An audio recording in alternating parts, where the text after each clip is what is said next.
ভাবুন তো, এমন একটি সাম্রাজ্য যার পতাকা পৃথিবীর প্রায় প্রতিটি মহাদেশে উড়েছে।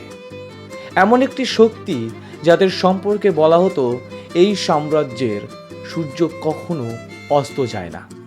কিন্তু এই গৌরবের আড়ালে লুকিয়েছিল যুদ্ধ, রক্তপাত, শোষণ, দুর্ভিক্ষ এবং কোটি মানুষের কান্না।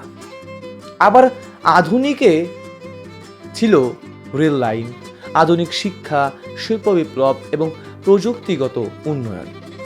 আজকের ভিডিওতে আমরা জানব ব্রিটিশ সাম্রাজ্যের পুরো ইতিহাস, কিভাবে একটি ছোট্ট দ্বীপের দেশ পুরো পৃথিবীকে শাসন করেছিল, কিভাবে তারা ভারত, আফ্রিকা এবং বিশ্বের বিভিন্ন অঞ্চল দখল করেছিল এবং শেষ পর্যন্ত কেন পৃথিবীর সবচেয়ে শক্তিশালী সাম্রাজ্যের পতন ঘটে। ভিডিওটি শেষ পর্যন্ত দেখবেন, কারণ ইতিহাসের এমন কিছু অন্ধকার সত্য আজ আপনি জানতে চাচ্ছেন, যা হয়তো আপনারা ধারণাও করতে পারবেন না। তো চলুন ভিডিওটি শুরু করা যাক। 16শো শতাব্দীর শেষ দিকে ইংল্যান্ড ছিল ইউরোপের একটি সাধারণ রাজ্য। তখন পৃথিবীতে স্পেন ও পর্তুগালের আধিপত্য চলছিল, কিন্তু ইংল্যান্ড ধীরে ধীরে সমুদ্র শক্তিতে পরিণত হতে শুরু করে। 1588 সালে স্প্যানিশ আর্মাডাকে পরাজিত করার পর ইংল্যান্ডের আত্মবিশ্বাস অনেক বেড়ে যায়। এরপর তারা সমুদ্র পথে বাণিজ্য ও উপনিবেশ গড়তে শুরু করে। 1600 সালে প্রতিষ্ঠিত হয় ইস্ট ইন্ডিয়া কোম্পানি। প্রথমে এটি ছিল একটি বাণিজ্য প্রতিষ্ঠান, কিন্তু ধীরে ধীরে এটি সামরিক ও রাজনৈতিক শক্তিতে পরিণত হয়। এই কোম্পানি পরে ভারত সহ এশিয়ার বহু অঞ্চলে ব্রিটিশ শাসনের ভিত্তি তৈরি করে। ইংল্যান্ড তখন বুঝতে পারে পৃথিবী শাসন করতে হলে দরকার শক্তিশালী নৌবাহিনী, বাণিজ্য এবং অস্ত্র। আর সেই লক্ষ্যেই শুরু হয় ব্রিটিশ সাম্রাজ্যের যাত্রা। 1700 শতকে ব্রিটিশরা উত্তর আমেরিকায় উপনিবেশ গড়ে তোলে। ধীরে ধীরে তারা ক্যারিবান অঞ্চল, কানাডা এবং আফ্রিকার কিছু অংশেও আধিপত্য বিস্তার করে। ক্যারিবিয়ান দ্বীপগুলোতে তারা আখের চাষ শুরু করে। এই চাষাবাদের জন্য আফ্রিকা থেকে লাখ লাখ মানুষকে দাস হিসেবে নিয়ে যাওয়া হয়। ইতিহাসের অন্যতম নিষ্ঠুর দাস ব্যবসায় সঙ্গে ব্রিটিশ ব্যবসায়ীরাও জড়িত ছিল। আফ্রিকার অসংখ্য পরিবার ভেঙে যায়, মানুষকে পশুর মতো জাহাজে ভরে নিয়ে যাওয়া হতো, অনেকেই সমুদ্রেই মারা যেত। তবে এই সময়ে ব্রিটিশ বাণিজ্য দ্রুত বাড়তে থাকে। লন্ডন হয়ে ওঠে বিশ্বের অন্যতম গুরুত্বপূর্ণ অর্থনৈতিক দেশ। ভারত ছিল ব্রিটিশ সাম্রাজ্যের সবচেয়ে গুরুত্বপূর্ণ উপনিবেশ। প্রথমে ইস্ট ইন্ডিয়া কোম্পানি ব্যবসার জন্য ভারত আসে। তারা মসৃণ, মশলা, চা, রেশন সহ বিভিন্ন পণ্যের ব্যবসা করত। কিন্তু ধীরে ধীরে তারা ভারতের রাজনৈতিক দুর্বলতার সুযোগ নিতে শুরু করে। 1757 সালের পলাশির যুদ্ধ ছিল ইতিহাসের একটি বড় মোড়। নবাব সিরাজউদ্দৌলাকে পরাজিত করে ব্রিটিশরা বাংলার নিয়ন্ত্রণ নেয়। এই যুদ্ধের পর ভারত ধীরে ধীরে ব্রিটিশদের হাতে চলে যায়। তারা ভারতের সম্পদ লুট করতে শুরু করে। বাংলার বিখ্যাত মসলিন শিল্প ধ্বংস হয়ে যায়। কৃষকদের ওপর বাড়তে থাকে করের চাপ। 1757 সালের ভয়াবহ বাংলার দুর্ভিক্ষ লাখ লাখ মানুষের প্রাণ নেয়। ইতিহাসবিদদের মতে ব্রিটিশদের অর্থনৈতিক নীতিও এই দুর্ভিক্ষকে আরও ভয়াবহ করে তোলে। তবে ব্রিটিশরা ভারতে রেললাইন ব্যবস্থা, ডাক ব্যবস্থা, আধুনিক প্রশাসন এবং কিছু শিক্ষা প্রতিষ্ঠানও গড়ে তোলে। কলকাতা ও মাদ্রাজে আধুনিক নগর ব্যবস্থা তৈরি করে। কিন্তু অনেক ইতিহাসবিদ মনে করেন এসব উন্নয়নের মূল উদ্দেশ্য ছিল ব্রিটিশদের নিজেদের শাসন ও ব্যবসায়কে আরও শক্তিশালী করা। 1857 সালে ভারতীয় সৈন্যরা ব্রিটিশদের বিরুদ্ধে বিদ্রোহ ঘোষণা করে। এটি সিপাহী বিদ্রোহ বা ভারতের প্রথম স্বাধীনতা যুদ্ধ নামে পরিচিত। বিদ্রোহের অন্যতম কারণ ছিল ধর্মীয় অপমান, বৈষম্য এবং দীর্ঘদিনের শোষণ। ভারতীয় সৈন্যদের মধ্যে ক্ষোভ বাড়তেই থাকে।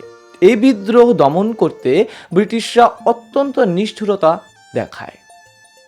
হাজার হাজার মানুষকে হত্যা করা হয়, অনেক শহর ধ্বংস হয়ে যায়। এরপর ব্রিটিশ সরকার সরাসরি ভারতের শাসনভার বহন করেন। ইস্ট ইন্ডিয়া কোম্পানির শাসনের সমাপ্তি ঘটে। 1900 শতকে আফ্রিকা দিয়ে ইউরোপীয় শক্তিগুলোর মধ্যে প্রতিযোগিতা শুরু হয়। ব্রিটিশরা মিশর, দক্ষিণ আফ্রিকা, নাইজেরিয়া, কেনিয়া এবং আরও বহু অঞ্চল দখল করে। তারা আফ্রিকার সম্পদ ব্যবহার করত নিজেদের শিল্পের জন্য। সোনা, হীরা, রাবার এবং খনিজ সম্পদ ইউরোপে পাঠানো হতো। অনেক আফ্রিকান জনগোষ্ঠীকে জোরপূর্বক শ্রম দিতে বাধ্য করা হতো। স্থানীয় সংস্কৃতি ও স্বাধীনতা ধ্বংস হতে থাকে। তবে একই সঙ্গে কিছু রেলপথ, বন্দর এবং প্রশাসনিক কাঠামো তৈরি হয়, যদিও এসব মূলত উপনিবেশ শাসন সহজ করার জন্য ব্যবহৃত হতো। ব্রিটেনের শক্তির পেছনে সবচেয়ে বড় ভূমিকা ছিল শিল্প বিপ্লব। 1800 ও 1900 শতকে ব্রিটেনের কারখানা, বাম্প ইঞ্জিন এবং আধুনিক প্রযুক্তির উন্নয়ন ঘটে। কারখানায় বিপুল পরিমাণ পণ্য উৎপাদন শুরু হয়। ব্রিটিশরা তাদের উপনিবেশগুলোতে কাঁচামালের উৎস এবং পণ্যের বাজার হিসেবে ব্যবহার করত। রেল লাইন, জাহাজ এবং টেলিগ্রাফের মাধ্যমে তারা পৃথিবীর বিভিন্ন অঞ্চলের সঙ্গে দ্রুত যোগাযোগ স্থাপন করে। এই সময় ব্রিটিশ নৌবাহিনী পৃথিবীর সবচেয়ে শক্তিশালী নৌবাহিনীতে পরিণত হয়। ব্রিটিশরা চীনের সঙ্গে বাণিজ্য বাড়াতে আফিম বিক্রি শুরু করে।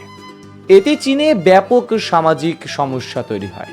চীন সরকার আফিম নিষিদ্ধ করলে ব্রিটিশরা যুদ্ধ শুরু করে।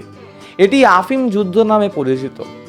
যুদ্ধে চীন পরাজিত হয় এবং ব্রিটিশদের কাছে হংকং ছেড়ে দিতে হয়। এই ঘটনা দেখায় ব্রিটিশ সাম্রাজ্য শুধু বাণিজ্য নয়, শক্তি প্রয়োগ করেও নিজেদের স্বার্থ রক্ষা করত। 1914 সালে প্রথম বিশ্বযুদ্ধ শুরু হয়।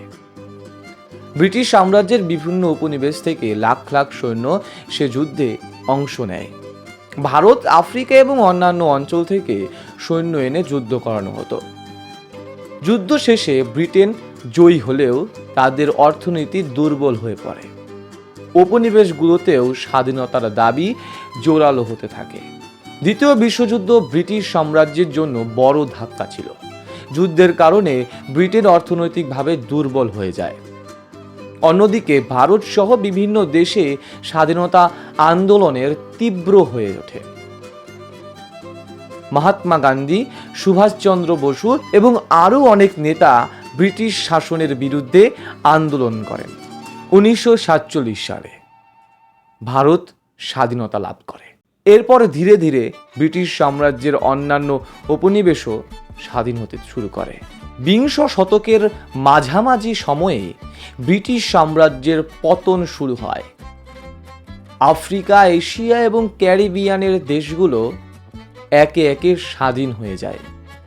যে সাম্রাজ্য একসময় পৃথিবীর 1/4 অঞ্চল শাসন করত, সেটি ধীরে ধীরে ইতিহাসের অংশ হয়ে যায়। আজকের যুক্তরাজ্য আর আগের মতো বিশ্ব শাসন না করলেও ব্রিটিশ সাম্রাজ্যের প্রভাব এখনও ভাষা, আইন, শিক্ষা এবং আন্তর্জাতিক রাজনীতিতে দেখা যায়। ইংরেজি ভাষা আজ বিশ্বের অন্যতম প্রধান ভাষা। অনেক দেশে প্রশাসনিক কাঠামোকেও ব্রিটিশ প্রভাবিত করেছে। ব্রিটিশ সাম্রাজ্য ছিল একই সঙ্গে উন্নয়ন ও শোষণের প্রতীক। তারা পৃথিবীতে আধুনিক প্রযুক্তি, রেলপথ, শিক্ষা এবং শিল্প বিপ্লবের প্রভাব ছড়িয়েছিল। আবার একই সঙ্গে তারা অসংখ্য দেশকে শোষণ করেছে, সম্পদ লুট করেছে এবং লাখ লাখ মানুষের জীবনে দুর্ভোগ তৈরি করেছে। ইতিহাসের এই অধ্যায় আমাদের শেখায়, ক্ষমতা যত বড়ই হোক, একদিন তার পতন হবেই। কিন্তু সেই ইতিহাসের প্রভাব বহু বছর ধরে পৃথিবীর মানুষের জীবনে থেকে যায়। তো বন্ধুরা, ব্রিটিশ সাম্রাজ্যের ইতিহাস নিয়ে আজকের ভিডিও এখানেই শেষ করছি। ভিডিওটি যদি ভালো লাগে তাহলে অবশ্যই লাইক করুন, চ্যানেলটি সাবস্ক্রাইব করুন এবং কমেন্ট করে জানান ইতিহাসের কোন অংশটি আপনার সবচেয়ে বেশি অবাক করেছে। আবার দেখা হবে নতুন কোনো ইতিহাসের অজানা গল্প নিয়ে।